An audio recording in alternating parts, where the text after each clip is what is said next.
CM చంద్రబాబుపై అనుచిత వ్యాఖ్యలు చేశారని వైసీపీ నేతలు అంబటి రాంబాబు, జోగి రమేష్ ఇళ్లపై టీడీపీ నాయకులు దాడి చేశారు.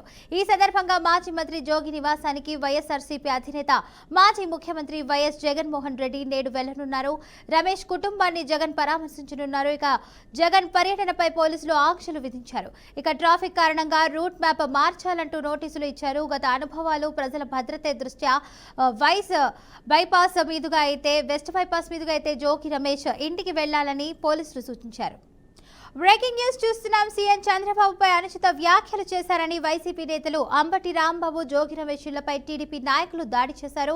ఇక ఈ సందర్భంగా మాజీ మంత్రి జోగి నివాసానికి వైఎస్ఆర్సీపీ అధినేత మాజీ ముఖ్యమంత్రి వైఎస్ జగన్మోహన్ రెడ్డి నేడు వెళ్లనున్నాడు. ఇక రమేష్ కుటుంబాన్ని జగన్ పరామర్శించనున్నారు. జగన్ పర్యటనపై పోలీసులు ఆంక్షలు విధించారు. ట్రాఫిక్ కారణంగా రూట్ మ్యాప్ మార్చాలంటూ నోటీసులు ఇచ్చారు. గత అనుభవాలు, ప్రజల భద్రత దృష్ట్యా వెస్ట్ బైపాస్ మీదుగా జోగి రమేష్ ఇంటికి వెళ్లాలని పోలీసులు సూచించారు. ఇక ఇదే అంశానికి సంబంధించి పూర్తి సమాచారాన్ని మా బీఆర్కే ప్రతినిధి ప్రవీణ్ అయితే లైవ్ ద్వారా అందిస్తారు. ప్రవీణ్, చెప్పండి, దీనికి సంబంధించిన అప్డేట్స్ ఏంటి?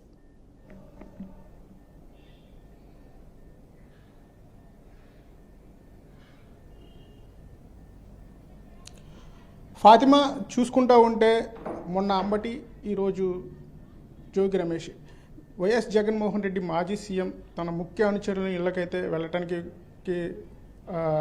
తన ఏర్పాట్లను అయితే రెడీ చేశారు. ఎప్పటిలాగే కూటమి ప్రభుత్వంలో కక్ష సాధింపు చర్యల్లో బాగా సాధిస్తుంది వైఎస్ఆర్ కార్యకర్తలని చెప్తుంటే, కూటమి ప్రభుత్వం మాత్రం చేసిన పాపాలను పోగొట్టుకోవటాకే ఈ యొక్క ఏర్పాట్లు ఈ యొక్క ర్యాలీలు, ఈ యొక్క సభలు ఇలాంటివి నిర్వహిస్తున్నారంటే కూడా కూటమి ప్రభుత్వం చెప్తుంది. ఓవరాల్గా చూసుకుంటా ఉంటే జగన్మోహన్ రెడ్డి పర్మిషన్ అయితే నిన్నటి వరకు షెడ్యూల్ ఒకలా ఉంది జోగి రమేష్ ఇంటికి వెళ్ళటానికి. వారధి మీదుగా బయలుదేరి ఆర్టీసీ బస్టాండ్, కనకదుర్గమ్మ ఫ్లైఓవర్ ఇలా సాగుతా గొల్లపూడి, గుంటుపల్లి మీదుగా ఇబ్రహీంపట్నం చేరాలి. అయితే పోలీసులు సిటీలోకి ఎంటర్ అయితే కార్యకర్తల నుంచి కానీ ఎక్కువగా మొన్న చూసాము. అదేవిధంగా ట్రాఫిక్కి ఇబ్బంది ఉంటుందని మంగళగిరి మీదుగా వయా కాజా టోల్గేట్ ఇలా వచ్చి గుంటుపల్లి మీదుగా ఇబ్రహీంపట్నం చేరే విధంగా అయితే రూట్ మ్యాప్ను మార్చడం జరిగింది. దీనివల్ల ర్యాలీ అనేది, తన యొక్క రోడ్ షో అనేది సాఫీగా సాగుతుంది, ఎటువంటి అడ్డంకులు లేకుండా కూడా వెళ్తుంది అని కూడా చెప్తాం జరుగుతుంది. ఈ ర్యాలీని, ఈ యొక్క రోడ్ షో పరామర్శల నేపథ్యంలో కూడా ఎన్టీఆర్ జిల్లా అధ్యక్షుడు దేవినేని అవినేష్కి కూడా నోటీసులు ఇవ్వడం జరిగింది. అలాగే మాజీ మంత్రి వెల్లంపల్లి శ్రీనివాస్కి కూడా పోలీసులు అయితే ముందస్తుగానే నోటీసులు ఇవ్వండి, ఎటువంటి జన సమీకరణ చేయొద్దు అంటూ కూడా చెప్తాం జరిగింది. పోలీసులు సెక్షన్ 30 అమల్లో ఉండటం వల్ల కొన్ని వెహికల్స్ మాత్రమే జగన్మోహన్ రెడ్డితో పాటు కాన్వాయ్లో అనుమతి ఇచ్చే అవకాశం ఉంది. ఎక్కడికక్కడ బైకులతో కానీ ఇంకా మధ్యలో వచ్చే కారులను కూడా పోలీసులు అయితే అడ్డుకునే పరిస్థితి ఉంది. గతంలో కూడా మొన్న అంబటి నివాసం వద్ద జరిగిన వెళ్ళే పర్యటనలో కూడా ఆయన దరిదాపుగా 30 గంటల్లో గుంటూరు పట్టణానికి చేరుకోవచ్చు. అయితే కార్యకర్తల నుంచి వస్తున్న సంఘీభావాన్ని ఆయన ప్రతిసారి వాళ్ళు వచ్చి పూల వర్షం కురిపించడం, అలాగే ప్రతి చోట బైక్స్తో ఆయన ఫాలో చేయడం, ఇంకా జనాలు పరిగెత్తడం, ఇవన్నీ చూసి కూడా దరిదాపు 30 గంటలు చేరాల్సిన గుంటూరు ప్రయాణం కాస్త దరిదాపు 7 గంటల పైనే గుంటూరుకి అయితే ఆయన చేరుకోవడం జరిగింది. అలాంటి సందర్భాలన్నింటినీ కూడా పోలీసులు నిశ్చితంగా చూసి ఈసారి అయితే కట్టుదిట్టంగా ఏర్పాట్లు చేశారు. అధికారులు కొంత రాజకీయ నాయకులకి నోటీసులు ఇవ్వటమే కాకుండా ఫస్ట్ ఒక రోడ్ షెడ్యూల్ అనుకుని ఇంకొక షెడ్యూల్ వైపు కూడా చెప్పడం జరిగింది. అక్కడక్కడ జన సమీకరణాలు ఉండకుండా ఇదే విధంగా చూస్తున్నారు. ఎందుకంటే జోగి రమేష్ ఏదైతే ఇబ్రహీంపట్నంలో ఉంటున్నారో ఆ ప్రాంతం చుట్టూ కూడా అటు నందిగామ కావచ్చు, ఇటు మైలవరం కావచ్చు, నూజివీడు కావచ్చు, చాలా దగ్గరగా ఉంటుంది. అటు నుంచి కూడా కార్యకర్తలని అడ్డుకునే ప్రయత్నాలు చేసే విధంగా బారికేడ్స్తో పెడుతూ ఉన్నారు. జగన్మోహన్ రెడ్డి ఎక్కడ పర్యటన చేసినా, అది ఉత్తరాంధ్ర అయినా, అది గుంటూరు పర్యటన అయినా, ఎక్కడ పర్యటన అయినా సరే జనానికి సంద్రోహం అయితే ఎక్కడ ఆపలేని విధంగా వస్తారని కూడా పోలీసులు అంచనా వేస్తున్నారు. ఈ తరుణంలో జగన్మోహన్ రెడ్డి ఆ పర్యటనలో అంబటి రాంబాబు ఏదైతే దాడిలో, తన ఇంటిపైన జరిగిన దాడిని చూసి అక్కడ జోగి రమేష్కి భరోసా ఇవ్వటం, అలాగే కార్యకర్తల్లో ఉన్న భయాన్ని తీసివేయటం, ఇవన్నీ కూడా చేస్తారు. ఎందుకంటే కార్యకర్తలకు ఒక భరోసా ఇవ్వడం వల్ల రేపటికి ఎలక్షన్కి వాళ్ళని ఎలక్షన్ మూడ్లోకి తీసుకురావటం, అలాగే వాళ్ళని ఒక యుద్ధ ఎన్నికల మూడు వాతావరణాన్ని క్రియేట్ చేయడం, ఇవన్నీ కూడా వర్కౌట్ అవుతాయి అనే విధంగా ఆయన అయితే ఈ పర్యటన చేస్తున్నారు. ఏదైతే బాధిత కుటుంబానికి చెప్పేది కూడా వాళ్ళు ఒకటే, వైఎస్ఆర్ పార్టీ శ్రేణులు మేము బలం చూపించుకోవటం లేదు, బాధిత కుటుంబాలను పరామర్శించడానికి ఈ యాత్ర అనేది కూడా వాళ్ళు చెప్తున్నారు. కానీ కూటమి ప్రభుత్వం అలా కాదు, ఇది చేసిన పాపాలను పరిహరించుకోవడం కోసమే ఈ యొక్క పరామర్శ యాత్రలు అని చెప్తున్నారు. జోగి రమేష్ చూసుకుంటా ఉంటే ఎప్పుడు కూడా ఒక మాస్ లీడర్గా ఉండేవాడు, తన వాయిస్ అనేది గట్టిగా వినిపించేవాడు.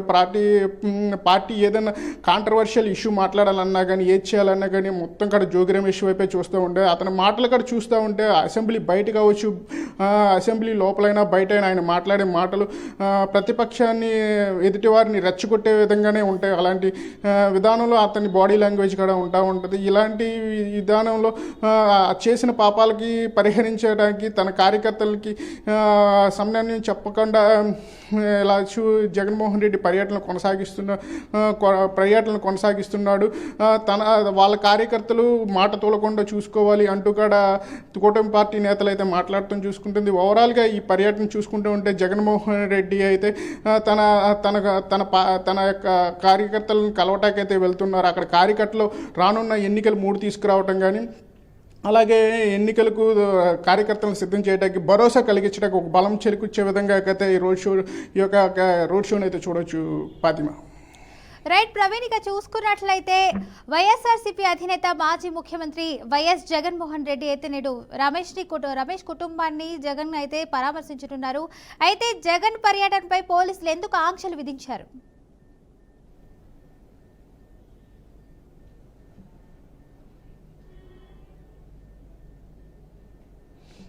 ఫాతిమా చూసుకుంటూ ఉంటే సాధారణంగా అయితే ఆయన వారధి దాటంగానే కృష్ణా జిల్లాలోకి ఎంటర్ అవుతారు. కృష్ణా జిల్లాలోకి ఆయన ఎంటర్ అయితే 3 నియోజకవర్గాలు, ఇటు ఈస్ట్ నియోజకవర్గం వచ్చు, సెంట్రల్ కావచ్చు, అలాగే పశ్చిమ నియోజకవర్గం, ఈ 3 నియోజకవర్గాలు దాటి తర్వాత ఇబ్రహీంపట్నం సైడ్ వెళ్ళాలి. ఈ 3 నియోజకవర్గాలు కూడా అటు దేవినేని అవినాష్ ఎన్టీఆర్ జిల్లాకి అధ్యక్షుడిగా ఉన్నారు. కాబట్టి ఇక్కడ జన సమీకరణ జరిగి ఇక్కడ జరిగిద్ది ఖచ్చితంగా. అయితే పరామర్శకి వెళ్ళాల్సిన టైం కూడా రూట్ మ్యాప్ మార్చడం అక్కడ అదే కారణం. ఎందుకంటే ఇక్కడ పార్టీకి బలమైన నేతలు ఉన్నారు. దానివల్ల కూడా కార్యకర్తలు సమీకరించబడి చేస్తే సిటీ లోపల నుంచి వెళ్తే కొంతవరకు ట్రాఫిక్ ఆంక్షలు, ర్యాలీ సాగటానికి ఈ ప్రయాణానికి కూడా కొంత ఆటంకం కలిగిద్ది. అందుకనే రూట్ మ్యాప్ను మార్చాము. అందుకని కాజా టోల్గేట్ పోయా ఇట్లా వెళ్తే ప్రయాణం త్వరగా సాగిద్ది, త్వరగా ఆయన గమ్యస్థానాన్ని చేరుకోగలుగుతారు. అక్కడ వెళ్ళిన తర్వాత జోగి రమేష్ని పరామర్శించడం కానీ, అతని కుటుంబ సభ్యుల్ని అక్కడ దాడి జరిగిన విషయాలు చూసి తర్వాత మరలా వెంటనే ఆయన 12 గంటల ఆ ప్రాంతంలో కూడా మళ్ళా తన తాడేపల్లిలోని నివాసానికి చేరుకునే అవకాశాలు అయితే కనిపిస్తున్నాయి Fatima. Right, thank you Praveen for the update.